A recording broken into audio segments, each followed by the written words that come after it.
Welcome back to the debate desk at Bayless. Jamel Hill. Bruce used to be a pretty Bosh. good first baseman, too. Power hitter. Weird. I mean, you've been doing homework on me? Yeah. Wow. I know this. Hey, I'm a power hitter? Not a power hitter. I was okay, but Okay. He was better than that. I was better in basketball. Wow, first base, what a nice target. I'd If you're say. playing. No overthrows there. Yeah. Right? Strawberry-esque type swing with those long arms? I wouldn't say that. Maybe like a high school strawberry. All right, well, hey, that's better than nothing, right? Yeah. Okay, let's dive into to our next topic, and it centers around Skip's frenemy, as you like to call him, Chad Ochocinco. They love each other. There is a lot of love between the two He of them. sat in that chair. Yeah, he has. He has. He's one of the few that has been able to come in, and now you're in that category as well. Here's what Chad had to tweet after the Miami New England game. He said, "Just waking up after a late arrival, I've never seen a machine operate like that in person. To see video game numbers put up in person was wow." So Ocho loves the Patriots offense. One former Patriot not in love with Ocho's comment. Listen. Drop the awe factor, okay, Chad? Drop the awe factor. You're not a fan, all right? You're not someone who's on another team or watching TV. You're not an analyst. You're a part of it. They want you to be a part of it. So get with the program, because obviously you're not getting it, and you're tweeting because you're tweeting and you're saying that it was amazing to see. It's amazing to see because you don't understand it. You still don't understand it, and it's amazing to you because you can't get it. Stop tweeting and get in your playbook. Wake up. If you're just waking up now, I don't know when this was, 6 minutes ago or something like that, get out your bed and get to the stadium and watch some more film if you still think it's amazing. I wish Teddy would tell us how he really feels. Wow. He hit so much. I mean, there's a lot. You can hear the venom in the voice. You think I'm tough? Yes, I know. Teddy, do you have a problem with, let's start with the tweet. The tweet. Yeah.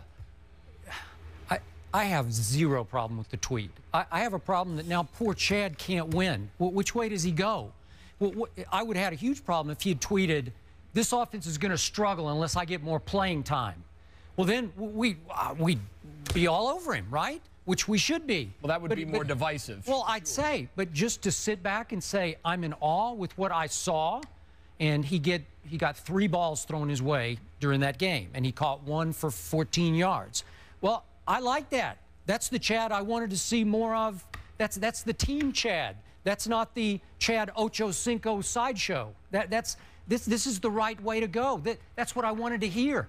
No, he doesn't know the offense yet. We talked about it yesterday.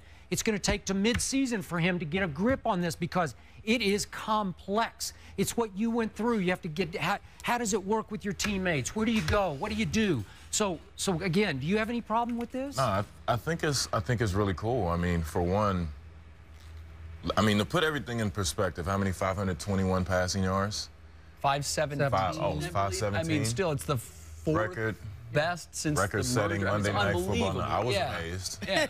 Yeah, right. You wanted to say wow. Teddy's point was that is there a separation that should be made from Chad because he is a part of that and he shouldn't look at it as a fan might and say, wow. I don't think so. I mean, we're all human. If you look at a game and, your teammate really wows you, this is Tom Brady. He's one of the best in the game. So if he doesn't wow you, sometimes that happens. Some guys are so good, and they're so good at what they do, and they operate so well that it amazes you. Did you ever it's not like he's been a Patriot. At any point last year while LeBron was awesome tonight, or I didn't tweet at all last year. Yeah, not at all. No, I didn't tweet at all. Are you against athletes tweeting during the season? No.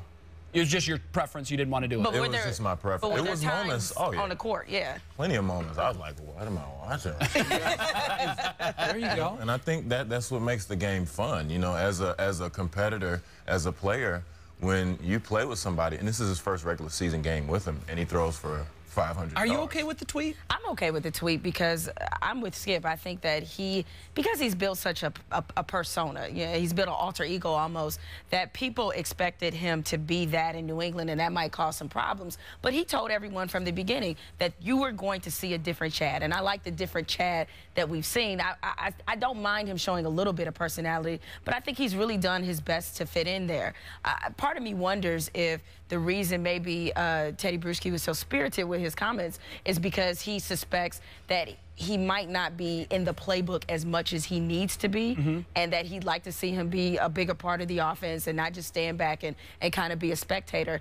I understand that, but I think it's okay for Chad to express amazement. Realize where he's coming from. He's coming from Cincinnati. It was a tough year. Yeah. They're not a winning Probably franchise. wasn't impressed by much there. I expect that he's going to be a little bit awed by the Patriot system. I agree. Well, I mean, Teddy Bruschi, he might be a little old school as well. You know, sometimes when you talk about tweeting, it's just, it shouldn't happen. What does he mean? That's a good point. And, you know, it rubs people the wrong way because they don't understand it, and that wasn't a part of what they did either now or back Well, then. John Gruden was funny this morning on Mike and Mike. He was talking about Twitter, and he said, well, Twitter, twatter, whatever it is these guys are doing. So there is that old school mentality that what is it and why are they doing it? And then today's athlete, and in this generation, they use it.